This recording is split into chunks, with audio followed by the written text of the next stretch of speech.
네, 오늘 첫 소절에 보면 만군의 여호와여 주의 장막이 어찌 그리 사랑스러운지요. 장막에 대한 예찬이 나오고요. 이어서 보면 내 영혼이 여호와의 궁정을 사모하여 쇠약함이여 내 마음과 육체가 살아계시는 하나님께 부르짖나이다. 여호와의 궁정을 사모하는데 왜 쇠약하다라는 표현을 썼을까? 그 부분이 처음 딱 대할 때, 이 본문을 대할 때 그 의문을 갖게 하는 점이라고 말씀드릴 수가 있습니다. 물론 전혀 아무 생각 없이 그냥 읽어 나가다 보면 이런 부분이 있는지도 없는지도 모르겠죠. 그러나 저는 읽으면서 이 부분에 대해서 굉장히 그 의문점을 가지고 묵상을 해보게 되었습니다. 근데 참 사람의 이해를 가지고는 사모하는데 그 아름다움을 보고 있는데 왜 쇠약해진다고 했을까, 영혼이. 근데 분명한 것은 성경 전체를 통해서 우리가 하나님이 말씀하시는 그런 어떤 주제의 뉘앙스를 이해해야 되는데 진실로 그러하다라는 결론이 나올 수밖에 없습니다. 왜냐하면 쇠약함 자체가 하나님이 사용하시는 굉장히 복된 요소라는 것을 우리가 알게 됩니다. 신앙의 요소 가운데 하나님과 사귐에 있어서 왜 영혼의 쇠약함, 영혼이 하나님을 사모할수록 쇠약하게 되는가, 그 간절함이 흘러넘치기 때문에 그 쇠약함이 복이 될 수밖에 없어요. 그래서 그 쇠약함이 어떤 상태로 우리를 이끄냐면 마음과 육체가 살아계시는 하나님께 부르짖나이다.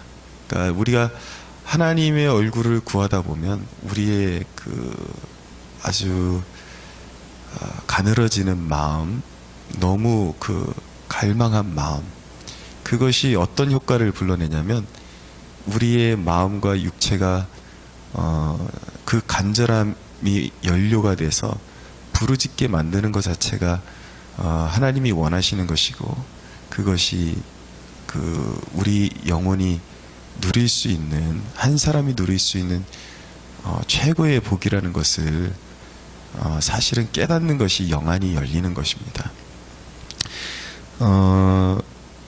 그 쇠약함을 만들어내시는 방법이 무엇인가? 하나님이 그 쇠약함을 만들어내시는 방법이 뭐냐면요, 6절에 나옵니다. 그들이 눈물의 골짜기를 지나갈 때에, 그러니까 눈물의 골짜기를 지나가게 만드시는 것입니다. 환난과 고난, 고통, 이런 것들을 통해서 영혼을 쇠약하게 만들어 가시죠. 하나님을 찾을 수밖에 없는 영혼의 상태를 만들어 가신다라는 이야기를 드리고 있는 것입니다. 당장 삶의 공고함이 와보십시오. 근데 이 말씀이 적용되는 사람들이 누구냐면은, 누구나 다 고통 가운데로 들어갈 때 영혼이 쇠약해지고 하나님을 찾게 되는 것은 아닙니다. 똑같은 해 아래 살고 있지만 정말 복된 인생을 살아가는 사람들이 따로 있습니다. 그들이 누구냐면 우리가 말하는 하나님께 택함 받은 백성들, 주의 자녀들, 사랑을 입은 자들.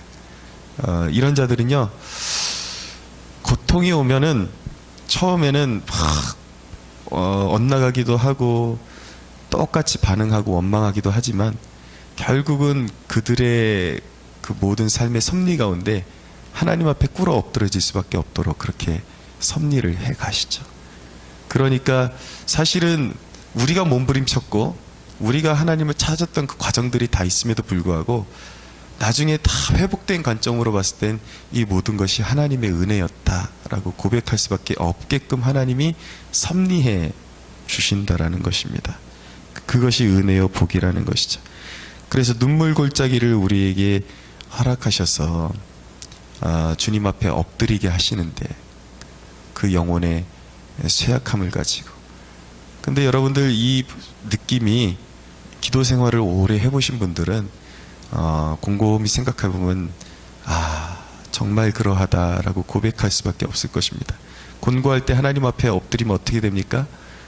뭐 더 힘이 난다기보다도 영혼이 더 막 곤고해지고 더 아파지고 그 쇠약해진다라는 느낌을 알게 되죠. 근데 그게 이제 처음에 어지간히 힘들어서는 잘 부르짖지 않습니다. 근데 이제 죽게 생기면 이제 목소리가 저절로 터져 나옵니다. 그냥 목소리가 탁 트이죠. 그러면서 주여 부르짖게 되고 진짜 살려달라고 그렇게 부르짖게 됩니다. 근데 그곳에서 누리는 복이 무엇이냐면 6절에 보면 그들이 눈물 골짜기로 지나갈 때에 그곳에 많은 샘이 있을 것이며 이른 비가 복을 채워주나이다. 그러니까 그렇게 하나님 앞에 눈물도 많이 흘리게 되지만 이 복된 백성들은 그 눈물의 골짜기를 지날 때에 하나님께 무릎 꿇기 시작하면서 그 고통 가운데서도 하나님이 은혜의 샘을 많이 준비해 놓으셨다라는 것을 믿기 바랍니다. 정말 그렇습니다. 이렇게 고통으로 무릎 꿇었는데 이거 어떻게 이제 인생을 헤쳐나가야 되나 막막하고 힘들고 그런데 하나님이 그 골짜기를 지나는데 샘을 그 가운데 기쁨을 누릴 수 있는 샘을 많이 준비해 놓으셨습니다. 그래서 버라이어티한 그 은혜의 샘을 정말 하나님이 많이 준비해 놓으셨으니까 기대해도 좋고요. 그것이 우리가 경험적으로 깨닫고 느끼는 것입니다. 그런데 하나님이 그 영혼의 쇠약함을 깊은 쇠약함을 허락하셔서 궁극적으로 얻어내고자 하시는 결론이 무엇인가? 바로 이것입니다. 7절을 보시면 그들은 힘을 얻고 더 얻어 나아가 시온에서 하나님 앞에 각기 나타나리이다. 하나님 앞에 각기 나타나리이다.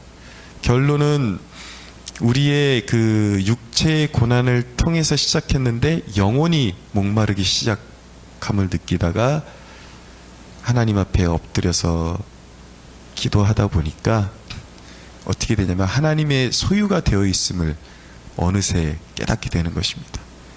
그리스도가 나의 전부가 되어버린 사람이 되어버린 것이죠. 그러니까 하나님이 왜 그런 과정을, 고통스러운 과정을 허락하시는가? 하나님이 전부인 존재로 만들어주시기 위해서, 그리스도 없이는 살 수 없는 존재로 만들어주시기 위해서 그 모든 과정을 우리에게 허락하신다라는 것입니다. 자, 이 말씀이 신약의 말씀과 얼마나 관통하고 있는지 들어보시기 바랍니다. 그 육체를 통해서 주시는 그 영혼의 쇠약함을 맛볼 때에 그것을 통해서 하나님께서 얼마나 신령한 은혜를 우리에게 주시는지. 심령이 가난한 자는 복이 있나니 천국이 그들의 것이며 애통하는 자는 복이 있나니 그들이 위로를 받을 것이며 온유한 자는 복이 있나니 그들이 땅을 기업으로 받을 것이며 의에 줄이고 목마른 자는 복이 있나니 그들이 배부를 것이며 긍휼히 여기는 자는 복이 있나니 그들이 긍휼히 여김을 받을 것이며 마음이 청결한 자는 복이 있나니 그들이 하나님을 볼 것이며 화평하게 하는 자는 복이 있나니 그들이 하나님의 아들이라 일컬음을 받을 것이며 의를 위하여 박해를 받는 자는 복이 있나니 천국이 그들의 것임이라. 나로 말미암아 너희를 욕하고 박해하고 거짓으로 너희를 거슬러 모든 악한 말을 할 때에는 너희에게 복이 있나니 기뻐하고 즐거워하라. 하늘에서 너희의 상이 큼이라. 너희 전에 있던 선자들도 이같이 박해하였느니라 라고 말씀합니다. 이게 주님의 산상수훈의 대목인데 영혼의 그런 갈급함을 표현하고 있어요, 마태복음은. 근데 누가복음 6장에는 이 똑같은 산상수훈이 육체적으로 표현되고 있습니다. 가난한 자는 복이 있나니, 줄인 자는 복이 있나니. 이게 단순히 그냥 굶는 것이 복이 된다라는 것이 아니라 이 영적 원리를 설명하고 있는 것입니다. 지금 시편의 내용이랑 관통하고 있는 거예요.